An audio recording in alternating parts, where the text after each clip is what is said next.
I've spent most of my life on the water. I'm a fisherman by trade, a captain of a small boat that I inherited from my father. The sea has always been a second home to me, a place of peace, solitude, and sometimes danger. But nothing in my years on the water prepared me for what I encountered last winter, during a storm that should have sent me and my crew straight to the bottom. We were out in the middle of the Atlantic, far from any shipping lanes or familiar landmarks. The fishing had been good, and we were pushing our luck to fill the hole just a bit more before heading back to port. The forecast had warned of a storm, but we'd weathered worse. As the first gust hit, I felt a strange tension in the air, like something wasn't right. The crew, seasoned men all, seemed to feel it too. There was a nervous energy about them, a sense of dread that had no obvious cause. When the storm hit, it hit hard. Waves towered over us, and the wind howled like a living thing. We lost power, and the boat was tossed around like a toy. I did everything I could to keep us afloat, but in the chaos, I lost track of time. Hours passed, maybe more. Then, just as suddenly as it had come, the storm vanished, leaving us in an eerie calm. We were all shaken, but relieved to be alive. We checked the boat for damage, and that's when we saw it, something on the horizon. It was a ship, a large one, just sitting there in the water.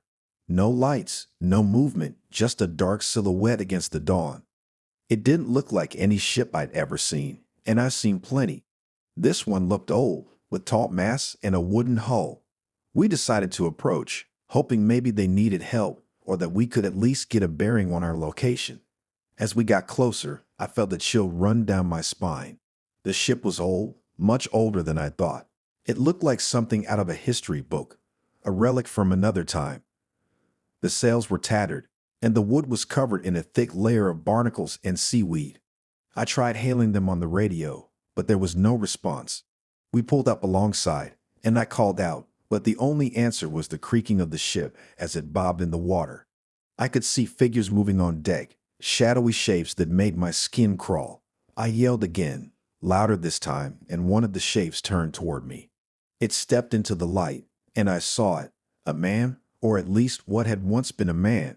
His skin was pale, almost translucent, and his eyes were empty sockets. He stared at me, and then he opened his mouth and let out a scream that sounded like 1,000 souls crying out in agony. I stumbled back, and the crew grabbed me, pulling me away from the rail. But I couldn't take my eyes off the ship. More figures were appearing now, climbing up from below decks, all of them just like the first. Ghastly, hollow-eyed race. I shouted for us to get the hell out of there, but the boat wouldn't start. I could feel the panic rising in my throat. The sea was dead calm, and yet we were being pulled toward the ship, drawn by some invisible force. The crew was frantic, trying everything to get the engine going, but it was no use. The ghost ship loomed closer, and I could see the figures more clearly now. They were moving faster, scrambling over the deck, reaching out toward us with bony hands. I knew then that we were done for, that we were going to join them. Just when all seemed lost, there was a blast of cold air, and the ghost ship began to drift away, as if something had broken its hold on us. The boat's engine roared to life, and we wasted no time turning around and speeding away. I looked back once, just once, and saw the figures standing at the rail, watching us with their empty eyes. We didn't stop until we were well clear of that place, and even then, none of us spoke a word. It wasn't until we reached port that we realized just how long we'd been gone. What had felt like hours had been days. We were declared missing, presumed lost at sea. Our families were already in mourning. When we finally stumbled back into town, gaunt and hollow-eyed, people thought we were ghosts ourselves. I tried to tell people what happened, but no one believed me. They said it was the storm, that we'd been delirious from dehydration. But I know what I saw. We all do. The authorities had a different explanation for our disappearance. They chalked it up to exhaustion, dehydration, perhaps even hypothermia-induced hallucinations. But they couldn't explain the state of our boat, the damage to the hull that looked like claw marks, or the way our electronics had been fried as if struck by lightning from within. They didn't see the fear in our eyes, the kind that goes beyond simple fatigue or hunger. We stopped trying to make them understand. A few weeks later, I heard a knock on my door late at night. It was one of the crew, Frank. He looked worse than when we'd been found, his face pale and his eyes wide with terror. He said he hadn't been able to sleep.